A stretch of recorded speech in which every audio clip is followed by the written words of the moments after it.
Evening, guys.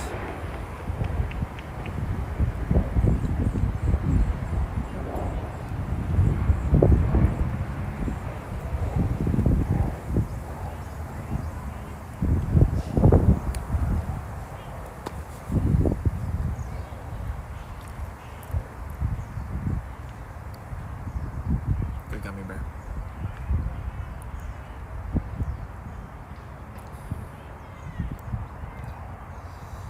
Whew. It's been kind of cold out here, guys, lately. Pretty cold.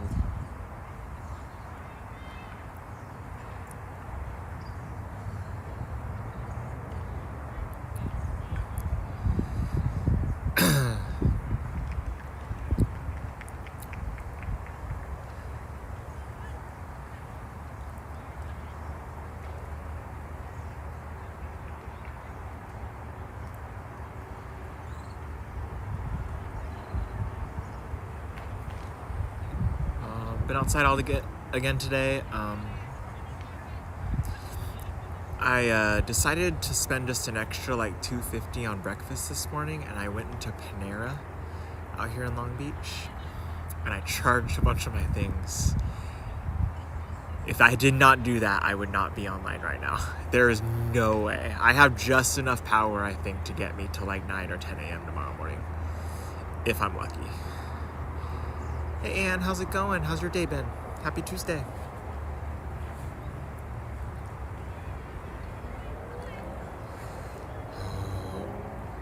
I should have put on my long sleeves.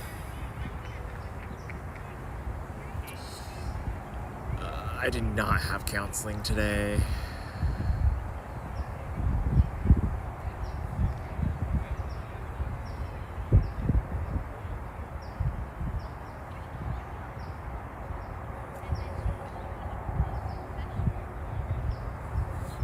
So hot today. It was pretty hot today. It was actually cooler over here than it was previously. Yeah.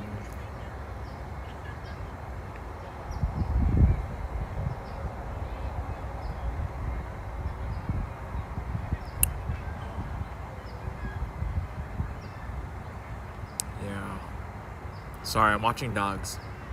Hey Julia, happy Tuesday. You're in the valley? Oh yeah, that's fucking hottest. You enjoy that, Ann.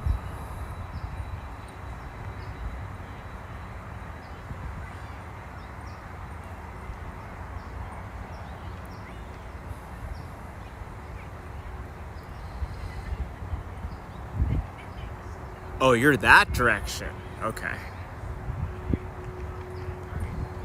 was thinking Valley.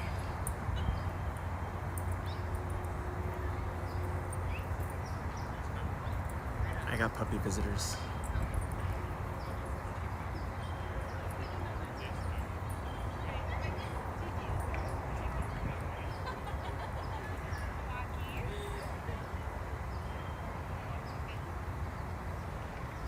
So I have a friend here in Long Beach that I was finally able to catch up with like just 30 minutes ago. He was driving to the park with his kid. So, oh, it's so bright. I need my sunglasses.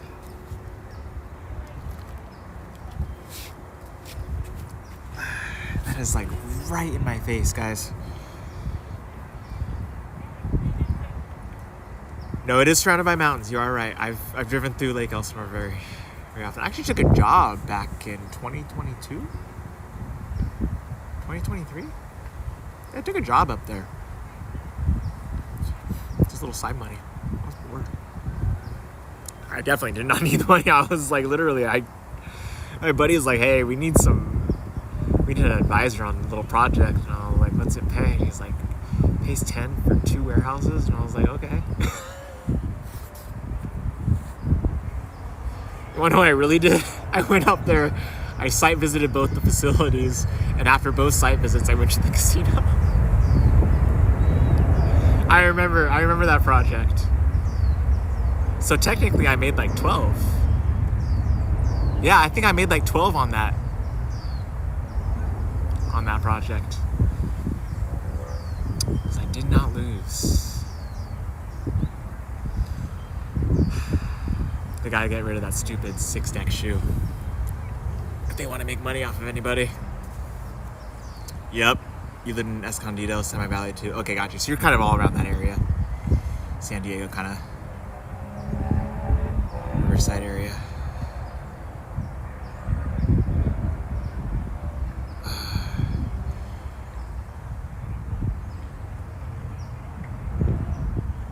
Shit, I can't even remember the name of that casino.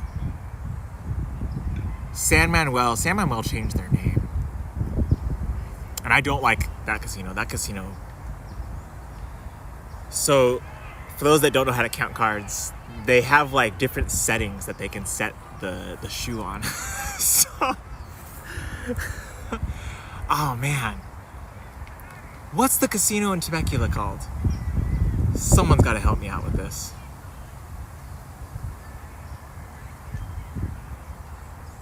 It's the closest one to where I'm at. And your son is in San Diego? Well, it is an Indian name because it's an Indian casino. Man, I can't remember.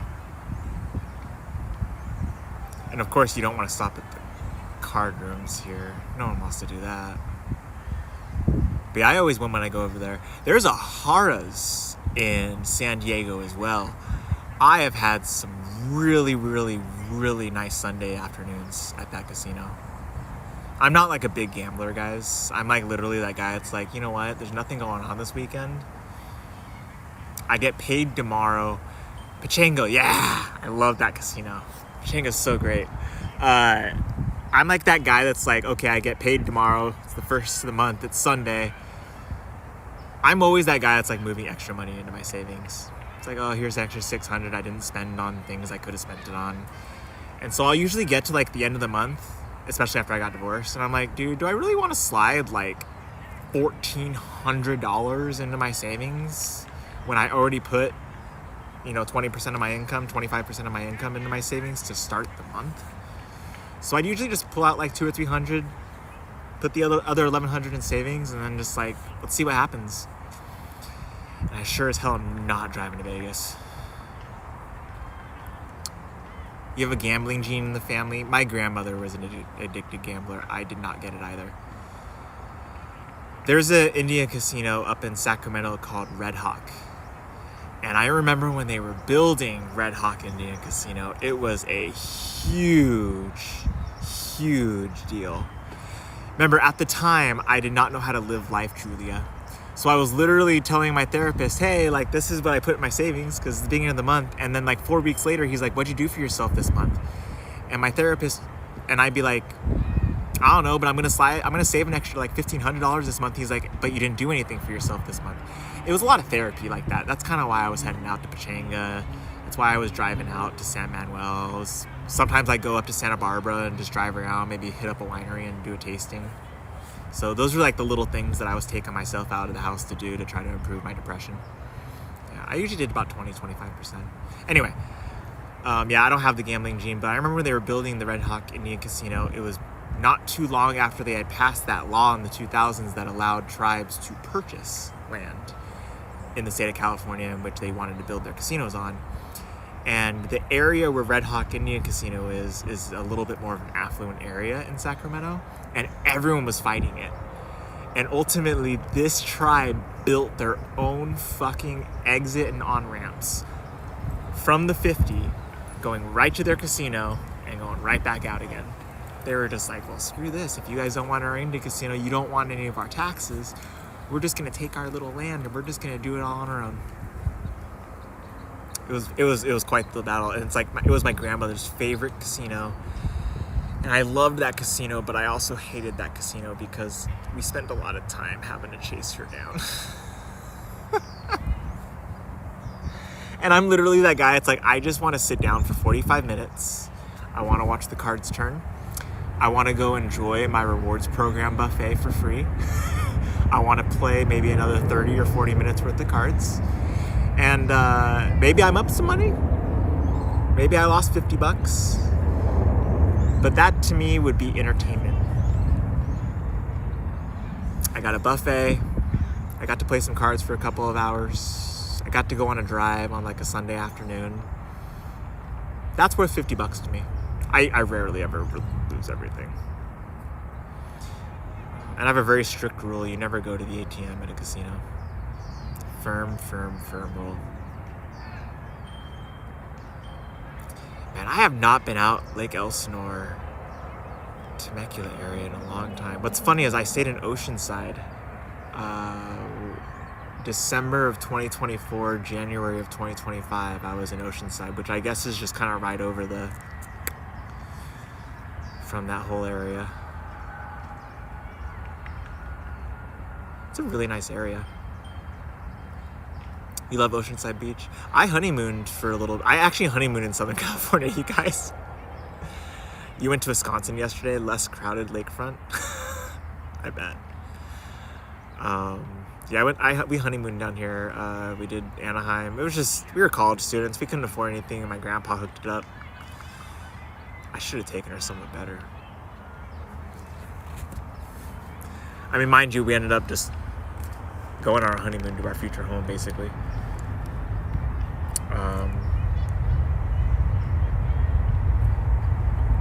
Yeah, and then we did a couple of nights in Oceanside. We did Legoland. We were some 20. I was like 24. She was 20. We totally did Legoland. It was fun. And then we came back to Anaheim for a few more nights. Yeah.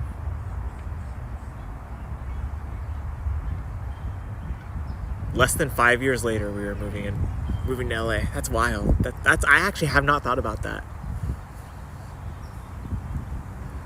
You guys want to talk about a man that delivers to his spouse? We got married in 2013. We were both college students. She graduated in 2016. I graduated in 2017. But here's the catch. I started working full-time in 2015. Career job. Without the degree in 2015. So after 2 years of marriage, we had a stable income while I was wrapping up school. It did cost me an extra year, but it made everything work out, for the two of us.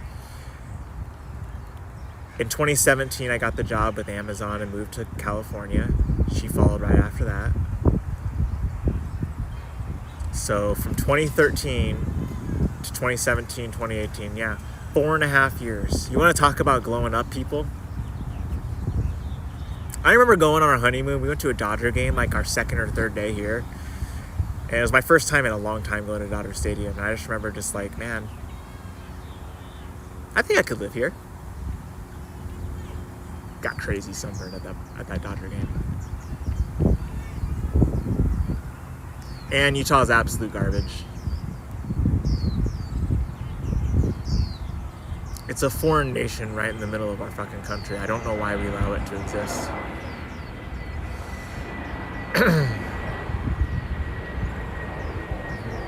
Have you ever heard of the Utah bubble or the Mormon bubble? Next time I'm indoors, we'll have to have a whole other Utah conversation. Yeah, so Utah is politically governed essentially by the Mormon Church. The actual Mormon Church, not the fundamentalist, weirdo, polygamous Mormons, like the real, just general Mormons. Salt Lake City and some of the surrounding areas is kind of about 50-50, meaning 50% Mormon, 50% non-Mormon. And the non-Mormon could be anything from agnostic, atheist, to Catholic, to Buddhist, to who knows what. So it's kind of a good smorgasbord of everything. But Mormonism is the Church of Jesus Christ of Latter-day Saints runs the state. Very conservative area. A lot of things are governed by the way the church runs. So like, if you're a drinker, so there's no state lottery. So in order to fund public education, the state directly sells alcohol through the Department of Alcoholic Beverage Control, which operates state liquor stores throughout the state. If you want booze, you have to go to a state liquor store to get your alcohol. The surcharge tax on it is 86%. This is not 86% on retail, it's 86% on cost of goods. The State Department of Alcoholic Beverage Control will purchase wholesale alcohol and then sell that either to the liquor stores or directly to bars and clubs to serve. And they have like different ways of price pointing that. So it's not like it's 86% off of what you would normally pay retail for a Crown Royal. It's 86% of whatever cost would be. And that funds public education in the state of Utah. So while Mormonism teaches its people not to drink, you shouldn't drink. It'd kind of be a problem if people in Utah stop drinking, because if people in Utah stop drinking, how are you going to fund public education? Which, by the way, public education in Utah is also not properly funded. In the country that I grew up in, your public education was free. You showed up to school and you registered for your classes. Maybe you'd have to run over to like Target and get some school supplies or something. But like your school was free. In Utah, hundreds of dollars just to register for your high school classes. But if your family is low income, you can go to the district office and fill out some paperwork and you'll be reimbursed. That is not fucking how it's supposed to work. And you want to know how many people go to the fucking district office to get their reimbursement that are low? No one has time. They're busy working 2 jobs. That's why they're low income. But I grew up in California. Okay, cool. My mom would be like, hey, like, you need to go register for your classes. I'd be like, okay. I'd go do it, and I'd come back with like, there'd usually be Jamba Juice, handing out free Jamba Juice to high school kids on registration day. Also, if you want alcohol, you must buy it Monday through Saturday. Most businesses, especially the state liquor store, is closed on Sunday. So on Saturday, when you go to the state liquor store, oh my fucking God, it is a shit show. My wife and I, we had lived in an area called Sugar House, just above Sugar House. And we had a state liquor store just down the street from us. We had a couple kind of in the area. But not all the liquor stores had the same selection. So like if you want a beer, you had to go to this state liquor store. And it's not called anything. It's just called the state liquor store. It's a state liquor store. If you want wine, you got to go to this one because this one has good wine. And the one that we just wanted like fucking, she wanted to make some cocktails. I wanted to have some IPAs and some scotch. So the one we went into is in this old part of Salt Lake City called Sugar House. Just a lot of older brick buildings and things like that. Very quaint, very kind of downtown-y-esque, but not. And they have this parking lot for like 10 fucking cars. And we'd always be like, oh man, it's Saturday, it's 7 p.m. and we don't have alcohol. And so I don't know, but like, man, like at least once every month or two, I'm having to drive down here to this liquor store that has like 10 to 15 parking stalls. Meanwhile, there's about 400 people from the fucking neighborhood all trying to find a place to park because the liquor store closes at 9 p.m. And if you don't get your booze on Saturday, what are you doing on Sunday?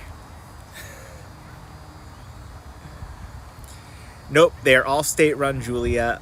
You can buy alcohol at the grocery store or at like anything like that in Utah. However, it must be 3.2% by volume or less. So Miller, Coors, Anheuser-Busch, they all make a special batch of beer for Utah. It used to be Oklahoma. Oklahoma changed their laws a few years ago. And I think Alaska. But those major breweries will brew a special batch of beer just for Utah. So when you drink Bud Light in Utah, it's 3.2% by volume, not 5.4. Because if it was 5.4, they would have to sell it out of the state liquor store. They couldn't sell it at like the grocery store. But 3.2%, they can.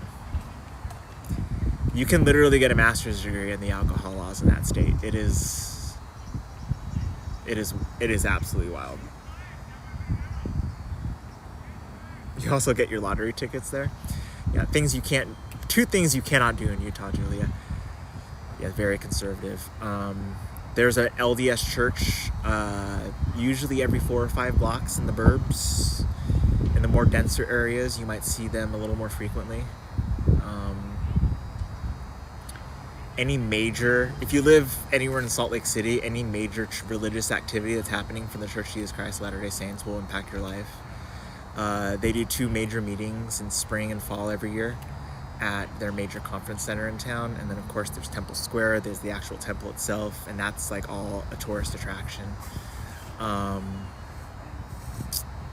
And then the University of Utah, which is where we lived, and then along that kind of general area, that's heading up towards like Park City, where all the ski resorts are. Big Cotman Canyon and Little Cotman Canyon, not far away either.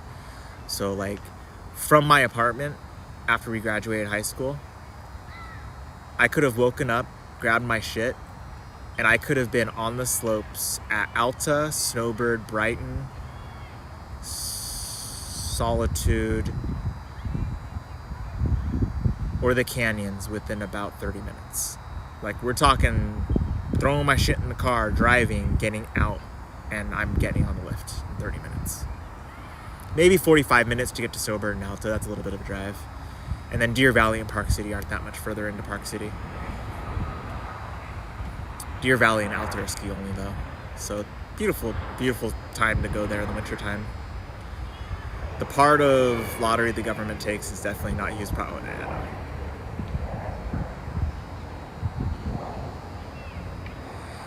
Yeah, Julia, that's like, yeah.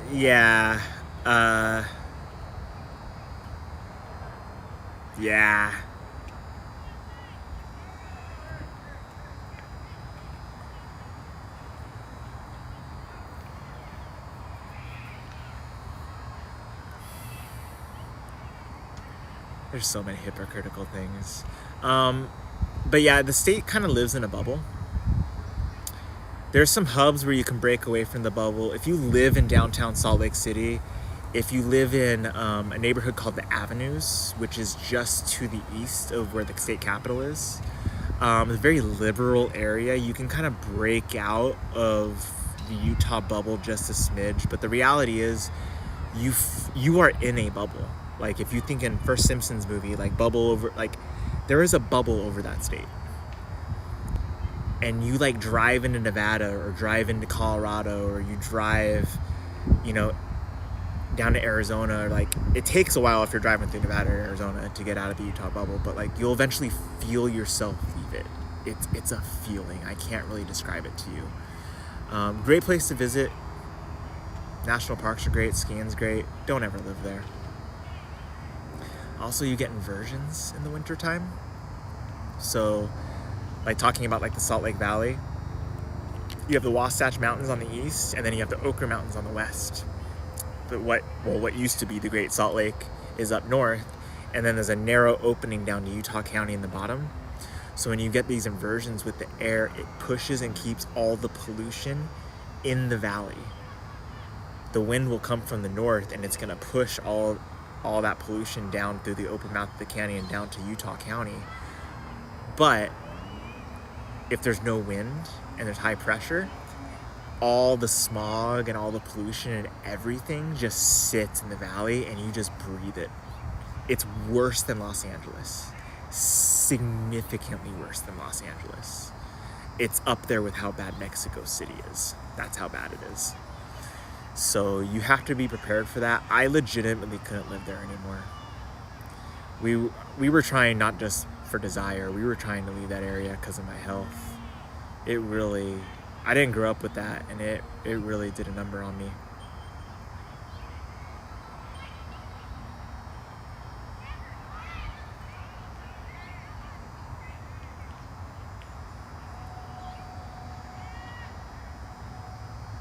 But yeah, it's a very odd state. Very odd state. It's heavily... There's a lot of development out there. Silicon Slopes is big, so you got Adobe over there and a few other major tech hubs that have kind of moved into town. There's a lot of development. BYU and the University of Utah are actually very good universities, both of them. I'd love to talk shit on BYU just from the Mormon aspect, but from like an educational aspect, if you go to school at BYU, like, you're very well educated. Like, I think you went to a good school, personally. Religion and other things aside, of course. So like you got a lot of those companies that want to hire people from those two major universities. And then, even if you're not a kid that went to the University of Utah or went to BYU, There's also Utah Valley University, there's Weber State, and then there's Utah State up in Logan. So there's a lot of really, really good higher education institutions to be pulling candidates from if you're trying to fill out your your corporate roster just a little bit. And that's really what you need if you're a big corporation. You need to be constantly refilling your talent pool. So a lot of big companies have been moving out there, and the state has been giving them a lot of taxes. But because of that, you're getting a lot of people moving into the state that are not Mormon. And it'll be interesting to go look in Utah in 50 years and see how it's changed a little bit. There's going to be an impact for sure.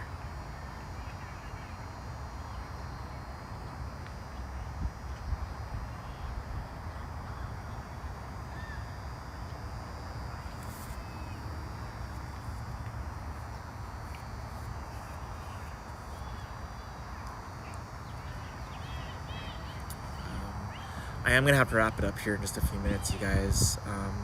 I gotta watch the battery. But I am trying to get inside at least tomorrow. I know we couldn't swing today. Guys, I'm not sharing where I'm staying anymore. I can't do that anymore. This is obviously gonna make things really, really difficult.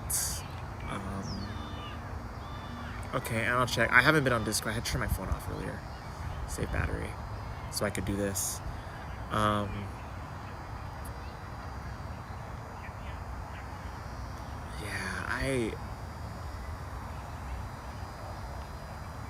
need to be in control of what's happening, and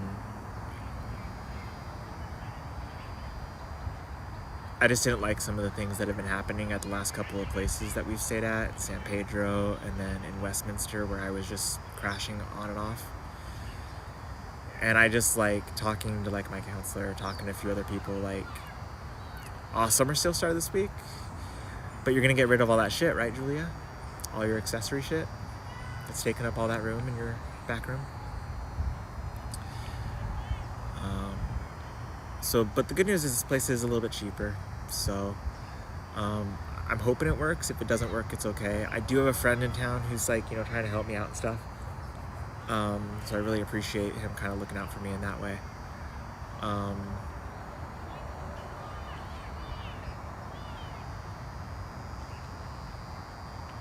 yeah.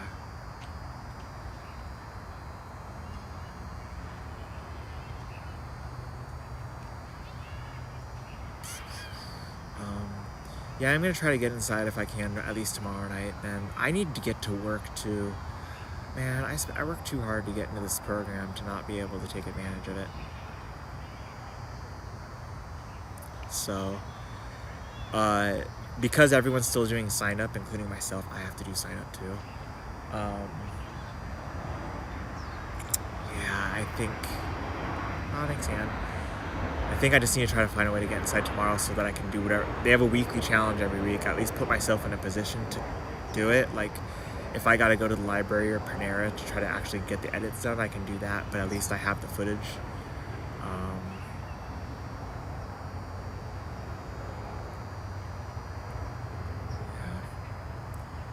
But so I'll probably shoot out another message. It's just this is my 4th night outside too, guys. I just need to get showered too.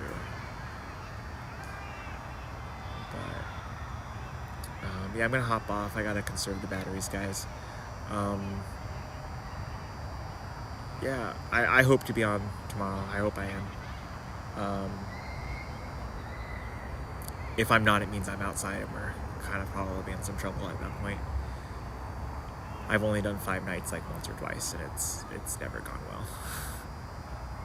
So, yeah, hopefully I'll catch up with you guys tomorrow, have a little bit of a better talk, and I'm working on some things on the side to get us back on a more pleasant routine. So, yep, sounds good. Oh yeah, I gotta do a vlog update this week. Tomorrow's Wednesday, shit. Yeah. Alright, we'll figure that out. Yep. Alright guys, take care. Thanks again for popping in.